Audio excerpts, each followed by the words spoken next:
Before we get into today's show, let me tell you about the latest deal from Mike Lindell, MyPillow. Once again, the big box stores have canceled their orders simply because they don't agree with Mike Lindell's politics. They don't like it because he supports President Trump. Well, he's going to pass that savings on to you. No more middleman. And boy, does he have some great deals on the Giza Dream sheets and the Percal bed sheets. Listen to this. Giza Dream queen size, normally $139.98. Your wholesale price, $69.99 when you use promo code Joey. King size, only $79.99. The Percal queen size, normally $89.98. Your wholesale price, $29.98 when you use promo code Joey. Just call 1-800-893-4059 or go to MyPillow.com. Always use promo code Joey. Free shipping options available. This allotment's not going to last very long. When they're gone, they're gone. MyPillow.com. Promo code Joey. Thanks for joining me in the PhD Weight Loss and Nutrition Studios. To lose weight for the last time, visit myphdweightloss.com. Welcome in. It is Thursday, Thankful Thursday. You know, I used to do Thankful Thursday where we talked about things we're thankful for. Maybe we should start that again. If you have something that you're thankful for and you want to share that, email me, joeyhudson.com. You can text it to me. You can leave me a message on the MyPillow message line, 864-477-JOEY, 864-477-5639. Always use promo code Joey when you go to MyPillow.com and get the very best price. Look, it's Father's Day this weekend. It'll be a great time to order your dad something, and Mike Lindell has some great offers for all of you listeners. So go to MyPillow.com, use promo code Joey. Here's what we're going to cover today. The chaos continues both in the streets and in the headlines over the protests in Los Angeles. The Department of Justice says that Gavin Newsom's attempt to block President Trump's National Guard troops is a crass political stunt. President Trump says he's open to reconciling with Elon Musk over his big, beautiful bill feud. We have the latest, plus a South Carolina congressman predicts the two will patch things up. Governors, mayors, and law enforcement officials all around the country are warning against violence ahead of nationwide protests by the group No Kings, which are being held in opposition to the military parade in Washington, D.C. on Saturday to honor the U.S. Army's 250th birthday, in addition to President Trump's birthday. And Representative Ralph Norman joins us in today's show to talk about the one big, beautiful bill, gun control, Elon Musk, and, yes, the chaos in Los Angeles. I told you we'd be back. And ye shall know the truth, and the truth shall make you free. It's Joey Hudson. I wanted to name it the Joey Hudson bill, but, you know, they don't allow you to put names on bills. But I wanted to call it the Joey Hudson bill because I know that one's been near and dear to you for a number of years. That's how it's done. Let your voice be heard. And the truth shall set you free. Here's Joey Hudson. In what can only be described as political theater at its most dangerous, California Governor Gavin Newsom is trying to block President Trump from doing what Newsom himself refuses to do, restore law and order in a city that's literally under siege, on fire, burning. After a weekend of violent and anti-ICE riots in Los Angeles, attacks that left federal officers injured, government buildings vandalized, cars burning, President Trump did exactly what any sane leader would do. He invoked his legal authority under Title X to activate the National Guard and defend federal property. The left, their response? Well, they're upset with him. They're furious with him. Naturally. Governor Newsom, who somehow still finds time to criticize law enforcement between fundraisers and press briefings, filed a lawsuit to stop the deployment. Why? Because according to him, things were under control. He's okay. We don't need your help. That's right. In Newsom's reality, bricks flying at federal agents and flags burning in the streets with a bunch of lunatics running around the city waving Mexican flags is under control. Everything's okay. Fortunately, the Department of Justice isn't buying it. In a scathing legal filing submitted ahead of a federal hearing, the Department of Justice made one thing absolutely clear. President Donald Trump had every constitutional and statutory right to act, and he did so responsibly. The DOJ wrote in their filing, in a crass political stunt endangering American lives, the governor of California seeks to use this court to stop the president of the United States from exercising his lawful power. Under the Constitution, the president is the commander-in-chief. He is responsible for ensuring the protection of federal personnel and facilities. Now, it's not theoretical. It's not someone's opinion. The DOJ pointed to real injuries, real destruction, real lawlessness that you can see. All you have to do is turn your TV on. All you have to do is look on Facebook. I mean, the images are being spread all around. Since Friday, mobs opposed to immigration enforcement have battered buildings. They have blocked ICE operations. They've assaulted officers in the streets. LAPD Chief Jim McDonald even admitted the obvious by saying things have gotten out of control. Somebody could easily be killed. Of course they could, if you let these thugs run around loose doing whatever they want. Still, Newsom insists that Trump is the one that's inciting the chaos. Not the rioters, not the agitators, not the people smashing windows and attacking police. According to Newsom, the problem is the president who dared to protect American citizens and uphold the rule of law. The DOJ, of course, doesn't agree. The Los Angeles Police Department and other law enforcement officials have been unable to bring order, the brief said. And so in the absence of real leadership from California's governor, President Trump stepped in. But rather than cooperate and say thank you, we appreciate your help, California's top Democrats are rushing to court. Their argument that the president failed to consult the governor before activating troops. A claim the DOJ dismantled with ease. The statute doesn't require consultation. It simply says the president's order must be conveyed through the governor, and they were, according to the Trump administration. And look, let's be honest here. Gavin Newsom would not have said yes anyway. He would have never accepted help from Donald Trump unless it was a check, a big federal check. He'll take money from the federal government. In fact, he begs and pleads for money, our tax dollars. Now, historically, courts have understood that when public order breaks down, the federal government has a duty to respond. Eisenhower sent troops to enforce civil rights back in the 50s. Nixon used them to break a postal strike. No lawsuits, no drama, just the president stepping in, helping out. But in 2025, protecting federal agents from leftist mobs, I guess, is controversial in California. The DOJ said that California's legal claims are not just weak, they're baseless. If granted, their restraining order would countermand the president's military directives. That kind of interference would be unprecedented. And again, could be dangerous. And yet Newsom's office is doubling down. A spokesperson claimed the president is turning the military into his own personal police force. That's a quote, direct quote. Now think about that. Federal agents are being attacked on American soil. Properties being destroyed.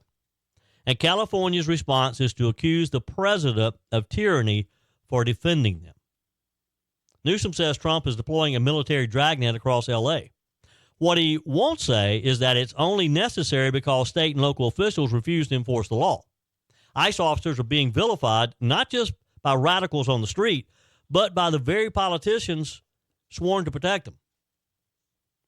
This is the end result of years of sanctuary policies, of Biden's open border rhetoric, soft on crime leadership, riots, chaos, total contempt for federal authority, for any authority for that matter. And now when the White House moves to stop the bleeding, they run to court and scream about constitutional violations. Well, this is not about protecting Californians necessarily. It's about protecting the narrative. The left cannot allow President Trump to be seen doing the job they refuse to do, restoring order and backing the men and women in uniform. So what's happening in Los Angeles? It's a test of political courage. President Trump passed, Gavin Newsom flunked, big time. The court should side with the Constitution and common sense and with the rule of law and reject this reckless, political motivated lawsuit for what it is, a desperate distraction from Democrat failure. But now, Newsom's not by himself here. He's not the only Democrat blaming President Trump for the chaos. While the streets of Los Angeles are smoldering, federal officers are ducking after having flying rocks and Molotov cocktails being thrown at them. That brain trust known as Representative Alexandria Ocasio-Cortez, you know, the former bartender who's a U.S. congressperson now, She's busy making excuses, too. According to the New York Congresswoman, the chaos in California wasn't caused by violent anarchists or illegal aliens clashing with law enforcement. No, it was all just some misunderstood teens blowing off steam. Seriously? In a baffling post on Blue Sky, if you don't know what Blue Sky is, it's a social media platform where progressives say what they really think when they think no one's watching. Ocasio-Cortez dismissed the violence as, and this is a quote, every teen who throws a rock, and claims Democrats were falling into a Republican trap by even acknowledging the riots. That's not a joke. This is the official position of a sitting member of Congress, to ignore it, that it's a trap. And just don't acknowledge the riots. Is she just completely nuts? Wow. Forget the burned vehicles. Forget the businesses that have been looted. Forget the law enforcement officers who have been sent to the hospital, or these the Molotov cocktails hurled at federal buildings. To AOC, it's just all a distraction. And, of course, somehow President Donald Trump's fault. Because in AOC's world, the riots that erupted after ICE raids in a sanctuary city are not the fault of the criminals or the local leaders who, let's be honest here, enables them. They're the fault of the man who tried to stop it, the man who is wanting to deport the illegals to begin with, the man who promised us last year that he's going to close the border and he's going to clean up the mess that Joe Biden and the progressive Democrats have allowed our country to get in just 4 years. And I got a feeling that AOC and Gavin Newsom and Nancy Pelosi and that whole progressive woke crowd, they're in for a surprise, because Donald Trump's not going to back down. He's going to finish what he started. Joey Hudson here. America is facing a health crisis, and the answer isn't more meds. I lost over 30 pounds on the PhD weight loss plan without Ozempic or any weight loss shots.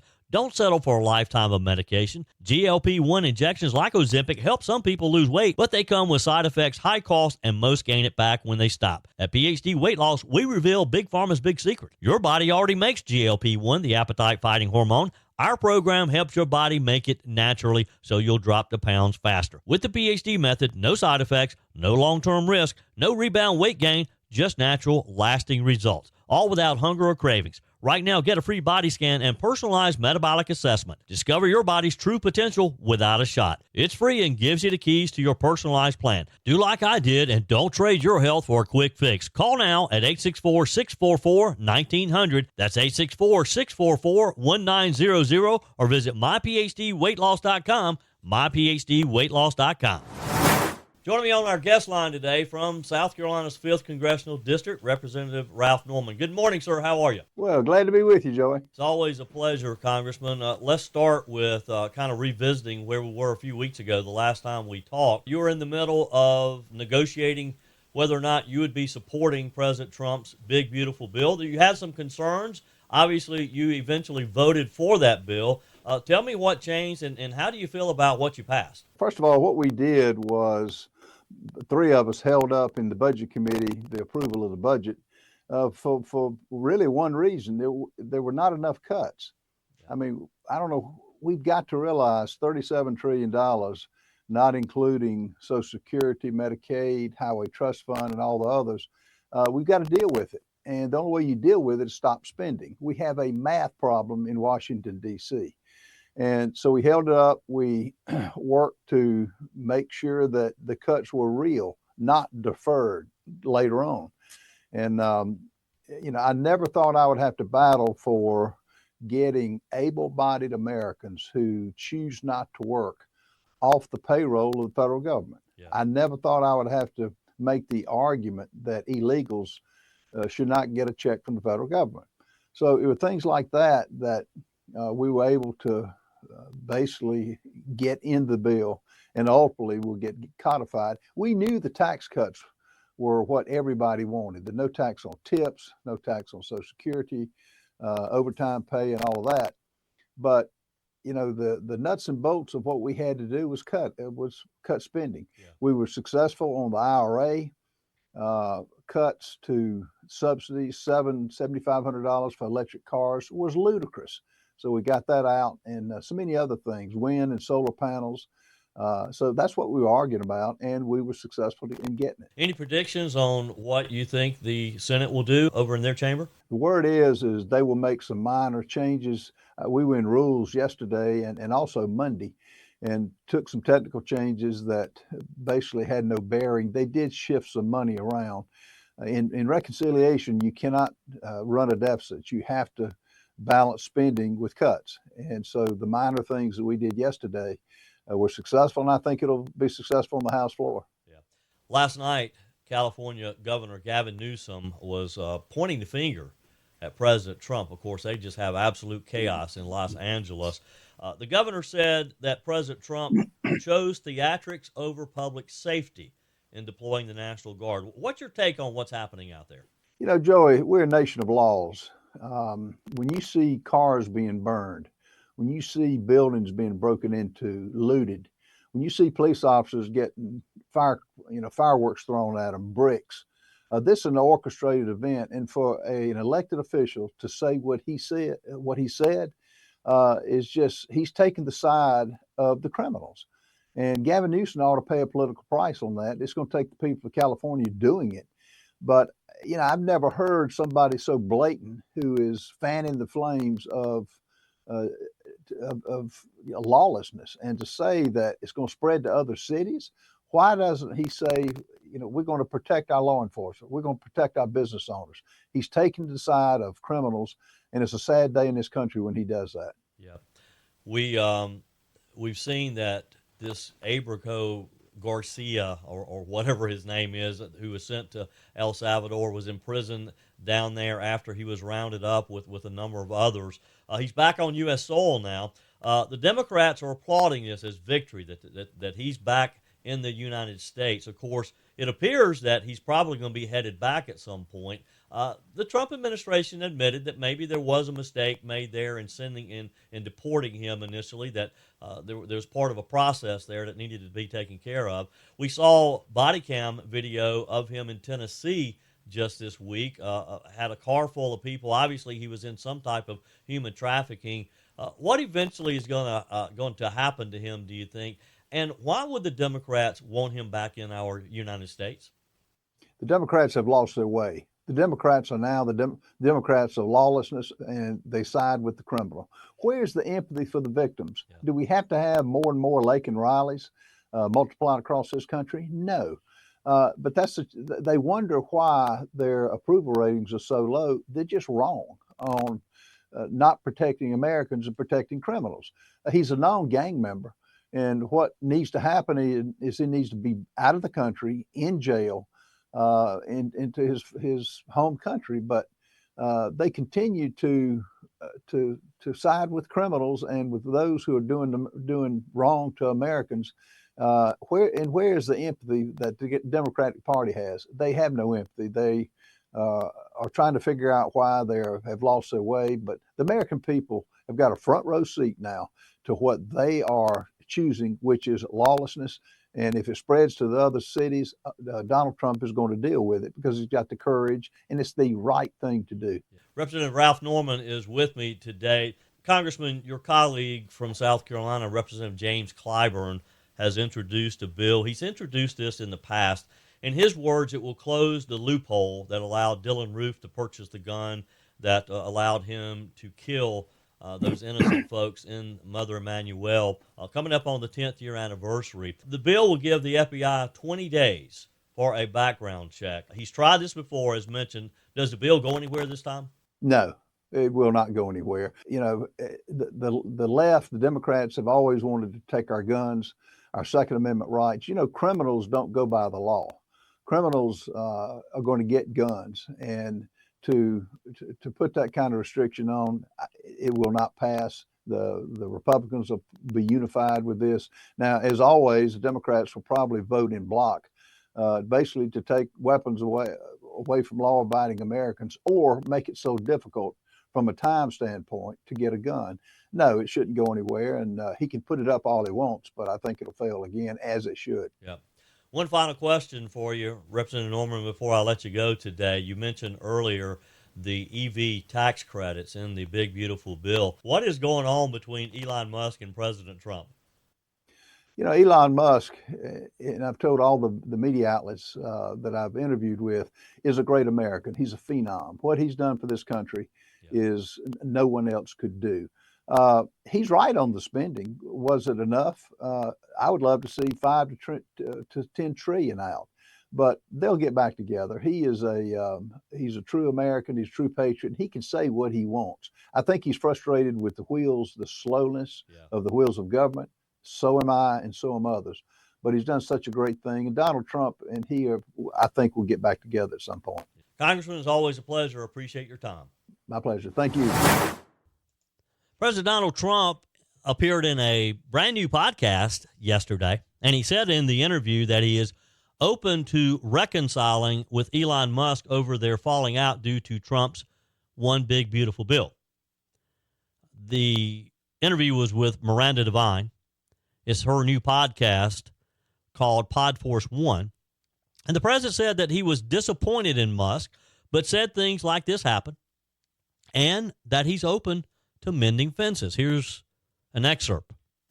Country, and that's phase one. That I have no hard feelings. You know, You can do to forgive him. Could you see that happening? Well, I have no hard feelings. You know.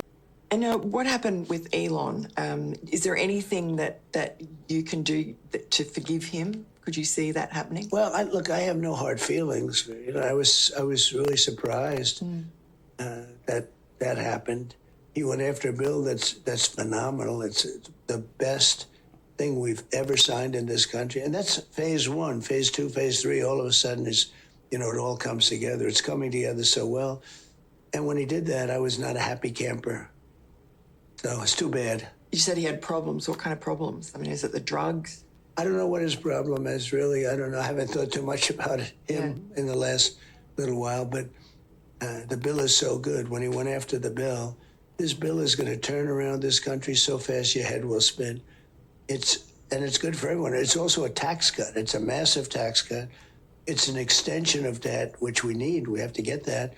And then we're going to start paying off debt at record levels. It's tariffs on certain people. It's, by the way, no tax on tips, no tax on Social Security. All your promises. Yeah.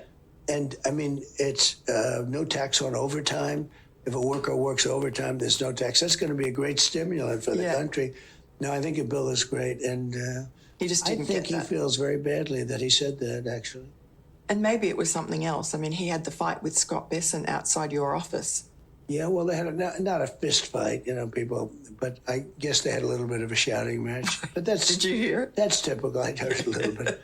That's sort of typical about, that happens. You were very kind to him. I saw you together, and I think he treated you a bit like a father. And I was disappointed in him, but it is what it is. That happens. Things like that happen. I don't blame him for anything. That I was a little disappointed. Could you reconcile? Say it? Could you reconcile with him? Do you think? Could you forgive him? I guess I could, but we have to straighten out the country. Yeah. And my sole function now is getting this country back to a level higher than it's ever been. Again, that's President Trump on the debut episode of Pod Force One with Miranda Devine. The podcast is going to be a weekly podcast. As I understand it, she'll be interviewing very high-profile leaders. And, boy, what a way to kick off a podcast, huh? The relationship, of course, between Musk and Trump is kind of odd. I got to say, when they started whirling insults back and forth on X, I'm thinking, what are they doing?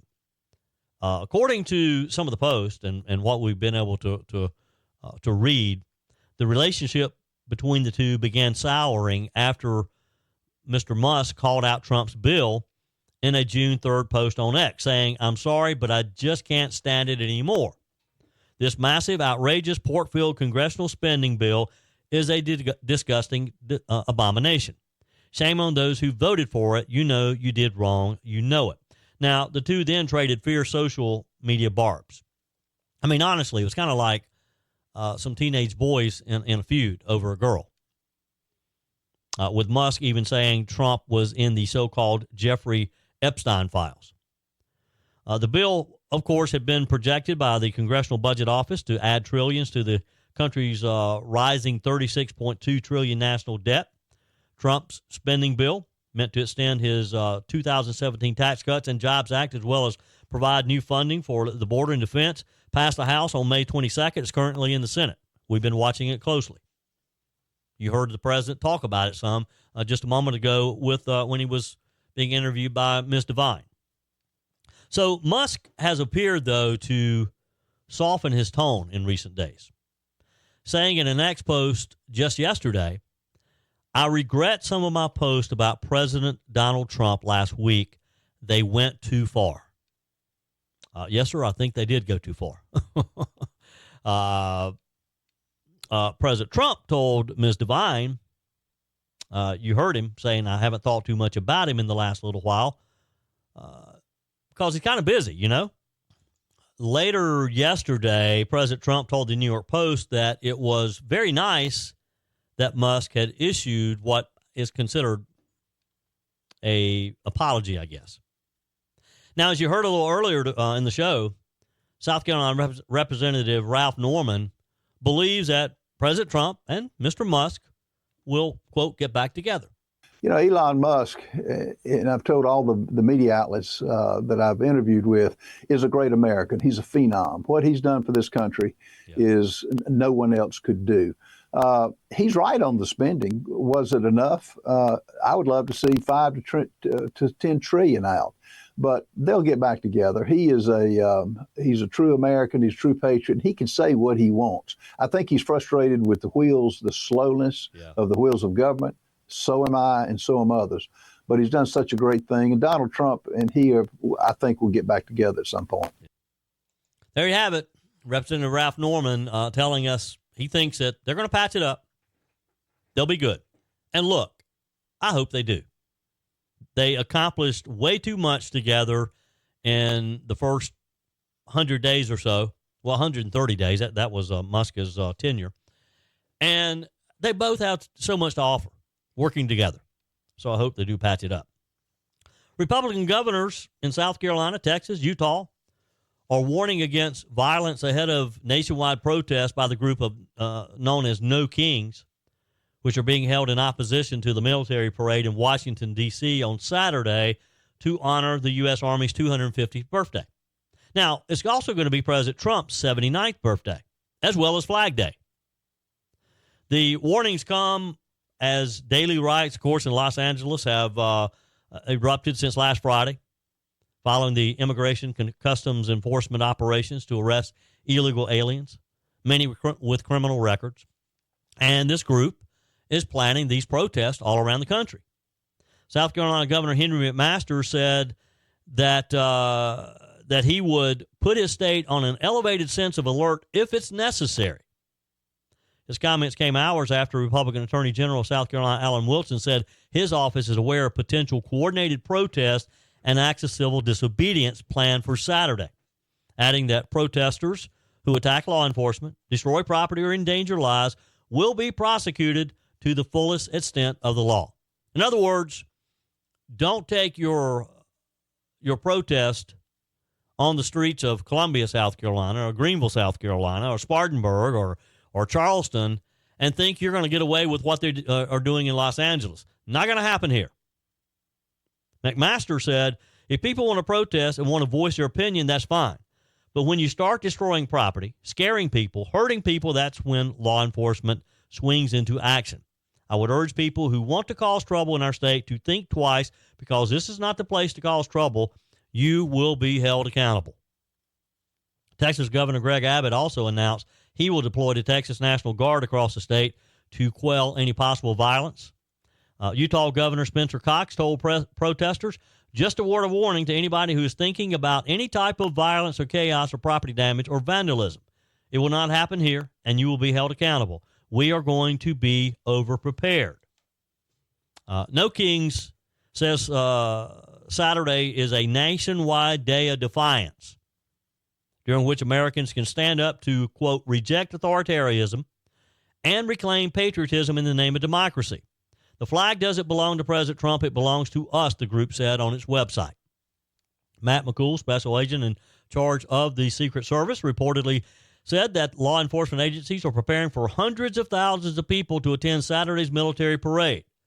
President Trump warned that protesters at the parade will be met with a very big force. No Kings also said on its website that a core principle behind its protest is a commitment to nonviolent action, saying we expect all participants to seek to de-escalate any potential confrontation with those who disagree with our values and to act lawfully at these events. Weapons of any kind, including those legally permitted, should not be brought to the event. And let's hope that they heed that advice. Other cities all around the country issuing the same warning. Look, the problem with this is you have these groups, and maybe No Kings doesn't plan any violence, but you have these groups who get the permits for local protest. They do their protests, they leave, and some of the hoodlums hang back, and they're the ones who end up causing the problems. They're the ones who wreak havoc on local law enforcement. I heard Greenville County Sheriff Hobart Lewis in my area say, hey, not going to happen on my watch. You start trouble in Greenville, you're going to find yourself in the detention center. Sheriff Lewis was quoted as saying that he didn't mind filling up the detention center if that's what it took. Meanwhile, Senator Josh Hawley has initiated an inquiry into whether the Los Angeles protests were funded by a nonprofit group. In the post, Hawley said, who is funding the L.A. riots? This violence isn't spontaneous. As chairman of the Judiciary Subcommittee on Crime and Terrorism, I'm launching an investigation to find out.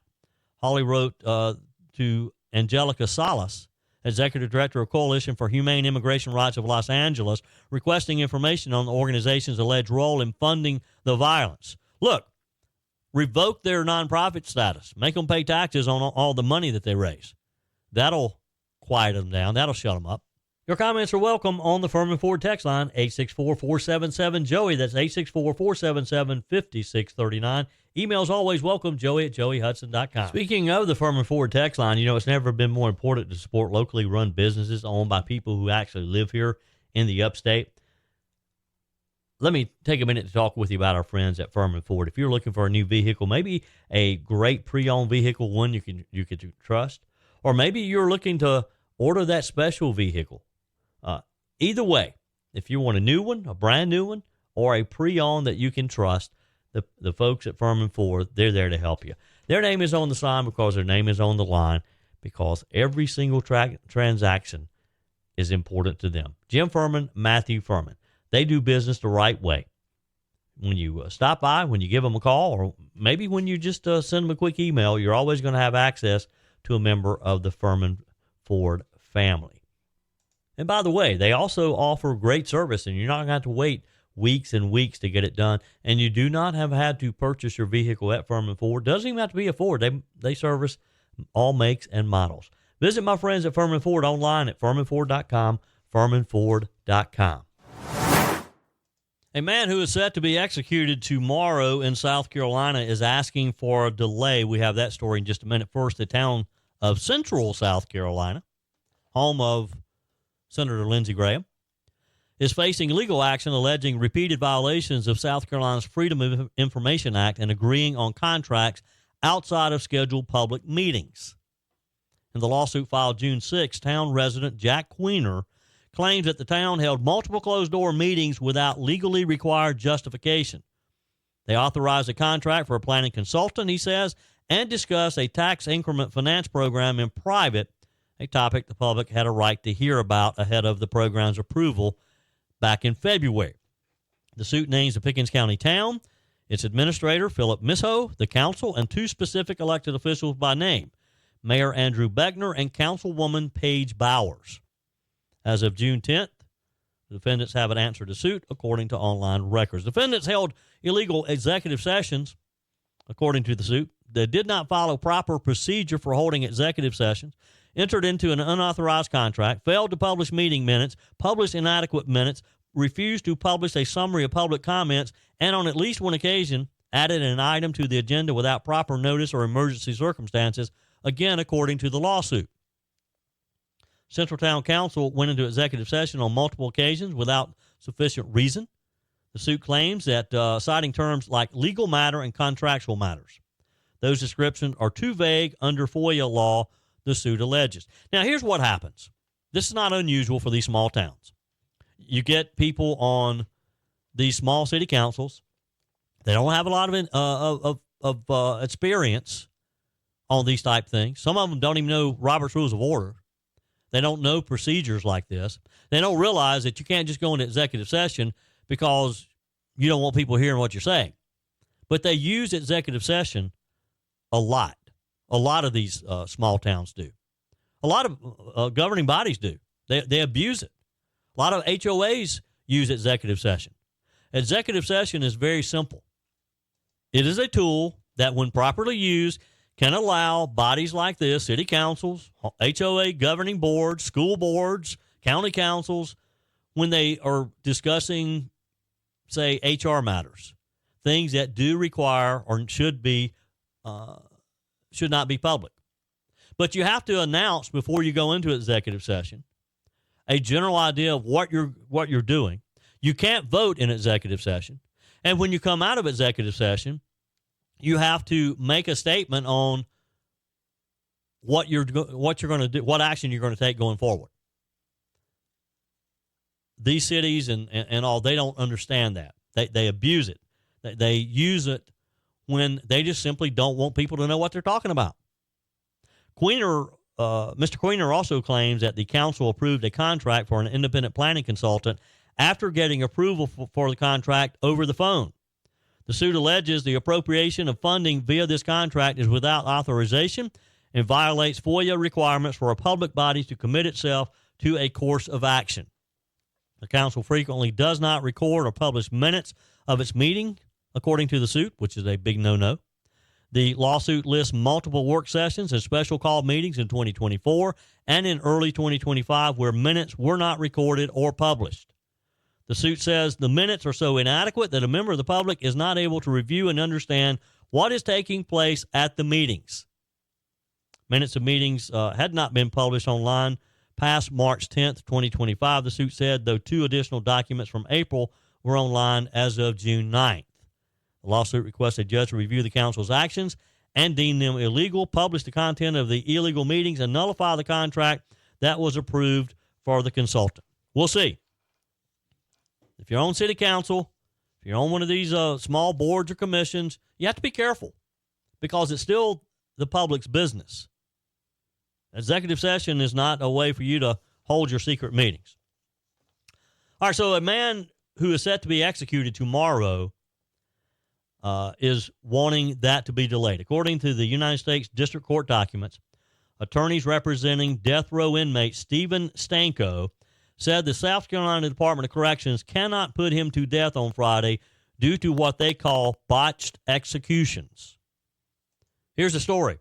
Stanko's attorney, Charles Gross of the Gross Law Firm based in Greenwood, South Carolina, argued on June 7th that execution should be paused until the Department of Corrections investigates and changes how inmates are executed.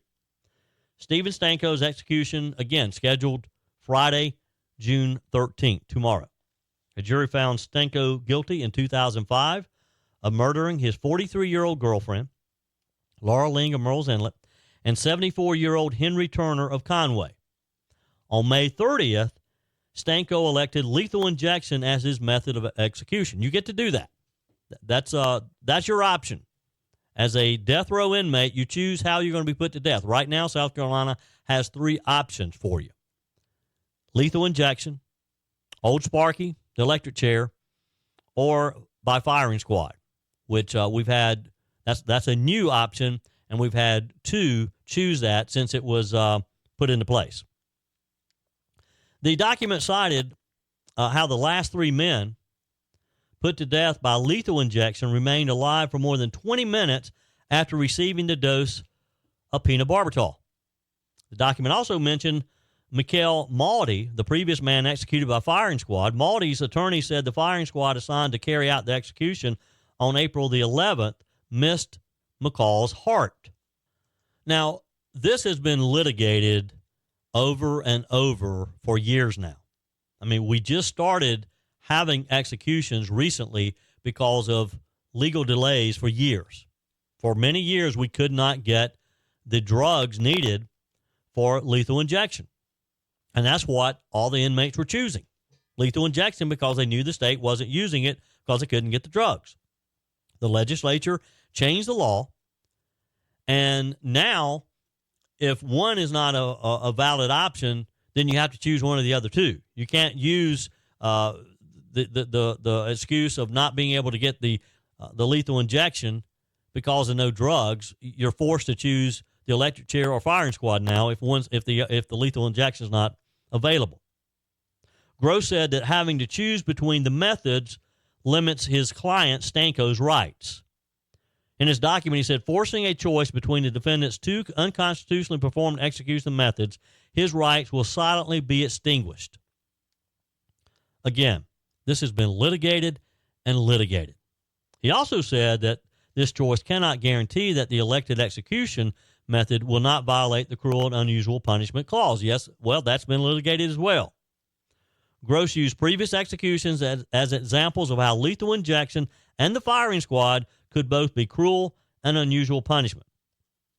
The last firing squad received headlines because the person did not die immediately. It was like 15 seconds. Witnesses claimed that they heard him making noises and did not die immediately. The autopsy evidently showed that they missed his heart by just centimeters. The state's legal counsel released a response June 9th stating that since Stanko elected lethal injection and didn't make any objections prior, it makes his current stay request invalid. Thomas Limehouse Jr. is the chief legal counsel for the state. He said if Stanko wanted to bring a challenge like this one, he had to do so before his election. State's legal counsel followed up their statement by stating how Gross never brought any alternatives that wouldn't be cruel or unusual when conducting an execution. I don't think this is going to work. Don't think he's going to get a delay. Look, I get it. It'd be tough to have to choose how you're going to die.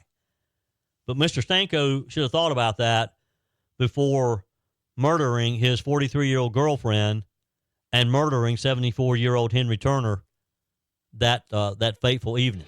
That's it for today's edition of Just the Truth. Thanks for joining me in the PhD Weight Loss Studios. To lose weight for the last time, visit myphdweightloss.com. If you haven't joined my mailing list yet, visit my website, joeyhudson.com. Click on the Connect with Joey button so that you can receive our emails and the most up-to-date news. Also, join me on my YouTube channel. Be sure and like, comment, and subscribe. Just search for Joey Hudson. As always, thanks for spending a few minutes of your day with me. Do me a favor and forward this episode to a few friends. Just click on the share button and send to your contacts. We need to build an army of conservatives to win our country back, and we can do that by continuing to share the truth with our friends and family. Keep those comments coming via the Furman Ford text line 864-477-JOEY. Email to joey@joeyhudson.com, and I love your messages on the MyPillow message line. Again, that's 864-477-JOEY, 864-477-5639. Be sure and take advantage of the MyPillow special, just $14.88 on the standard MyPillows when you use promo code Joey. Order online at mypillow.com or call 800-893-4053. We're back again tomorrow and hope you'll plan to join us. Until then, remember, God's got this.